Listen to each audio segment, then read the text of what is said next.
बिस्मिल्लाहिर्रहमानिर्रहीम। Corona virus के हवाले से मैं चंद बातें अर्ज़ करना चाहता हूँ। सबसे पहली बात कि मैं समझता हूँ कि ये अल्लाह तबारक व तआला की नाराज़गी है। जो हमने नाफरमानियाँ की हैं ये उसका खमियाजा है जो हम भुगत रहे हैं। सबसे पहले हमें रुजू इल्लाह की ज़रूरत है। तौबा करें, इस्तग़फ़ार करें, रुजू इल्लाह करें। दूसरी बात यह है कि पूरी दुनिया में ये वायरस फैल रहा है। पाकिस्तान में बहुत तेज़ी के साथ फैल रहा है। अभी तक 550 से ज़ायद केसेस रिपोर्ट हुए हैं और 550 में सबसे बड़ी तादाद सूबे सिंध से है।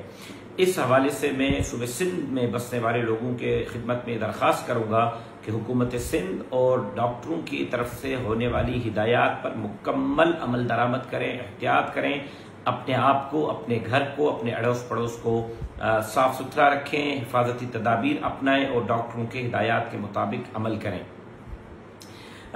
इस वक्त इटली की सूरत हाल ये है कि एक दिन में 400 से ज़ायद जनाजे उठाए जा रहे हैं और अब जनाजे गिनती में नहीं आ रहे। अब गाड़ियां नहीं है उठाने के लिए, कब्रिस्तानों में तदफीन की जगह नहीं है। ये तशवीशनाक सूरत हाल इस वक्त हो रही है। लिहाजा खुदारा अब हंसी मजाक से बाहर निकलें और इस मामले को संजीदा लें और एहतियाती तदाबीर अपनाएं। सूबे सिंध के तमाम अजला के उमरा और नुज़मा उमूमी साहिबान जमीयत उलमा इस्लाम को हिदायत करता हूँ कि कल ही वो अपने ज़िले के DC और SSP से मुलाकात करें और उनको अपनी खिदमात पेश करें, अपने कारकुनों की खिदमात पेश करें। जहाँ जिस तरह की ज़रूरत है DC और SSP साहब अगर रज़ाकार चाहते हैं तो उनको रज़ाकार फराहम करें। सूबे सिंध में मैं वज़ीर आला सिंध साहब को भी सूबे सिंध से 10,000 रज़ाकार देने का ऐलान करता हूँ। अगर उनको ज़रूरत है तो जमीयत उलमा इस्लाम 10,000 रज़ाकार फराहम करने के लिए सूबे सिंध में तैयार है।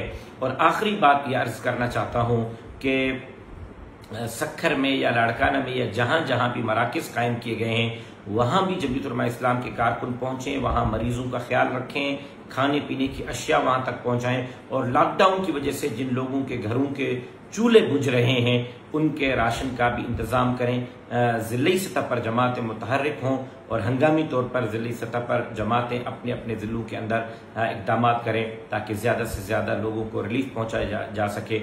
अल्लाह तबारक व तआला इस मूज़ी मर्ज़ से पूरी दुनिया की, पूरी इंसानियत की और बिलखुसूस पाकिस्तान और सूबे सिंध की हिफाजत फरमाए और हम सबको इस मर्ज़ से बाहर निकाले और अल्लाह तबारक व तआला हम सब की हिफाजत फरमाए। अल्लाह तबारक व तआला हमारे गुनाहों को माफ़ फरमाए। और एक मरतबा फिर मैं दरख्वास्त करूँगा कि रुजू इल्लाह की ज़रूरत है, रुजू इल्लाह करें, तौबा और इस्तग़फ़ार करें। अल्लाह हम सब की हिफाजत फरमाए।